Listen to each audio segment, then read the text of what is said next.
Bueno chicos, buenos días, espero que estén muy bien, que tengamos un excelente inicio de semana, que hayan descansado mucho en estas vacacioncitas, que hayan recargado energías, hayan compartido mucho con sus familias. Les mando un abracito y la mejor energía para este nuevo comienzo, para que empecemos con toda la actitud, con todas las ganas, con la ayuda de Dios. El primer tema que vamos a ver para iniciar es de naturales y se llama la materia.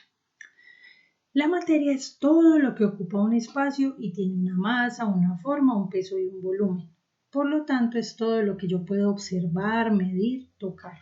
Todos los objetos. Puede ser un vaso, un cubo, un lapicero, un borrador.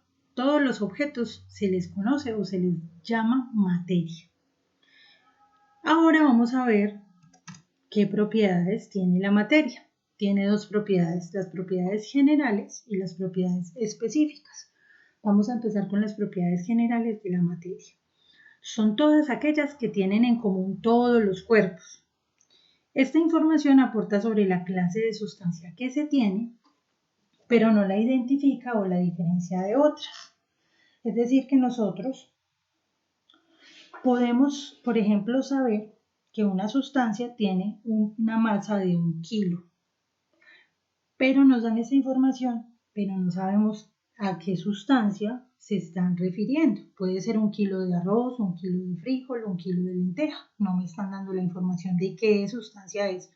Por eso se les llaman propiedades generales, ¿cierto? Son generales de todos esos cuerpos o de todas las sustancias. Las propiedades generales se dividen en tres. La primera, masa. La masa es la cantidad de materia que posee un cuerpo.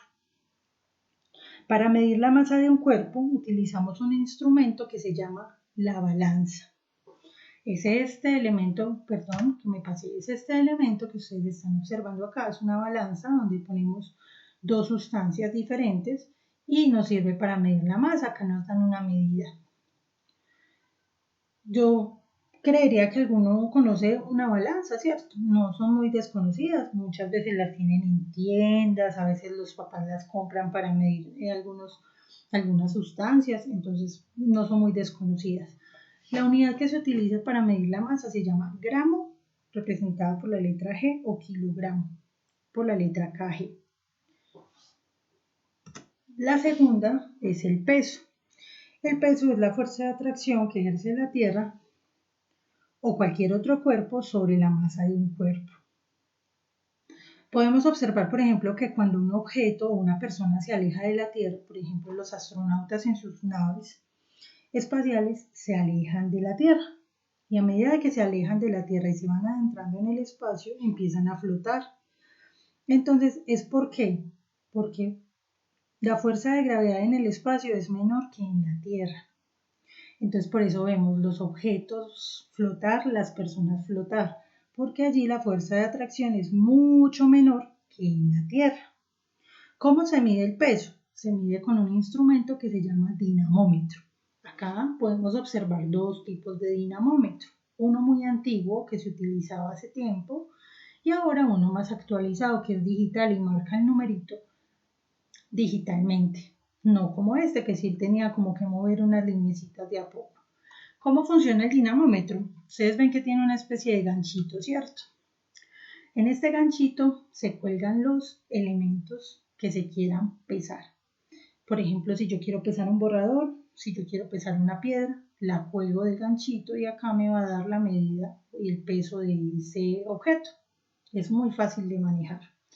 La unidad que se usa para el peso se llama Newton y es representado con la letra N. Por último, en propiedades generales tenemos el volumen. El volumen es la cantidad de espacio que ocupa un cuerpo.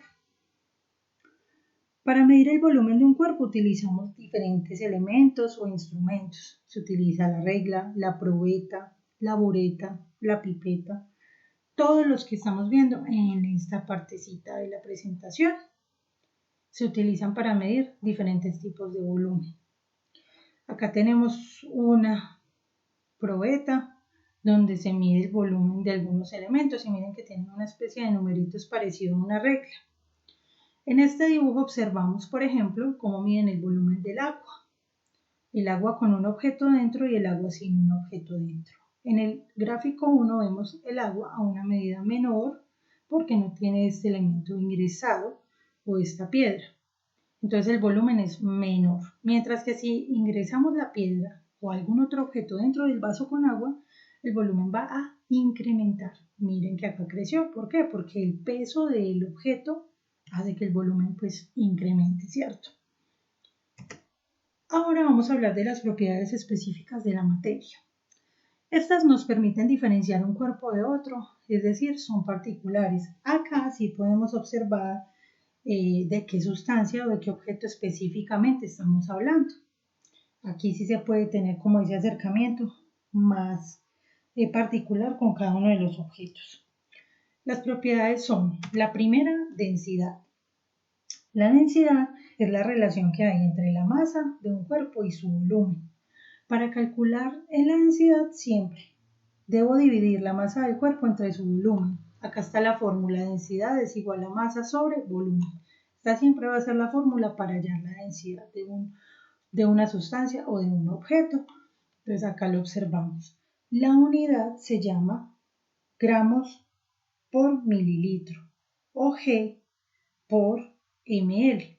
Esa es la unidad que se utiliza para medir la densidad de un cuerpo. La segunda se conoce como la solubilidad. La solubilidad es la capacidad que tiene una sustancia para disolverse en un líquido a determinada temperatura. Podemos hacer la prueba en casita. Yo puedo tener en un vaso con agua y disolver el azúcar, un poquito de azúcar. Vamos a ver que la solubilidad es muy mayor, o sea que se disuelve súper fácil el azúcar, o también un ejemplo con la sal. O sea, la solubilidad con el azúcar y la sal es muy alta. Pero vamos a hacer otra prueba con un vaso con agua y le echamos aceite. Nos vamos a dar cuenta que la solubilidad es mucho más lenta, menor, porque el aceite se disuelve menos que la sal o el azúcar, que se disuelven con más facilidad. Acá observamos un dibujo en los que tenemos un vaso con agua o una botellita con agua y tinta. Miren que la tinta también se disuelve muy fácil, o sea que la solubilidad de la tinta en agua es muy grande. Entonces también es importante destacarlo. Y por último tenemos la dilatación, que es el aumento de volumen de un cuerpo por acción de la temperatura. O sea que el volumen de una sustancia aumenta, es mayor cuando tenemos una sustancia sometida a una temperatura más alta. Miren que en el dibujo 1 tenemos un vaso con agua, una probeta con agua, sin a esta temperatura ambiente, o sea que no le hemos prendido fuego, ¿cierto? Y vemos que este tubito está lleno hasta este punto. Pero si le prendemos fuego, vemos que en el dibujo 2 el volumen va a ser mayor. Miren donde va a estar casi que rebosando ese líquido, esa sustancia. ¿Por qué? Porque la dilatación es mayor cuando sometemos a mayor temperatura una sustancia. Entonces por eso hay este cambio en ambos. ¿Listo? Espero que les haya gustado el tema, que hayan entendido la información que les acabo de dar. Les queda el tallercito que está súper fácil. No deben escribir el taller en sus cuadernos, solamente la respuesta la deben escribir en sus cuadernos de las preguntitas que están en el taller. Si tienen alguna duda, quedo atenta. Con muchísimo gusto les ayudaré a resolverlas. Y les mando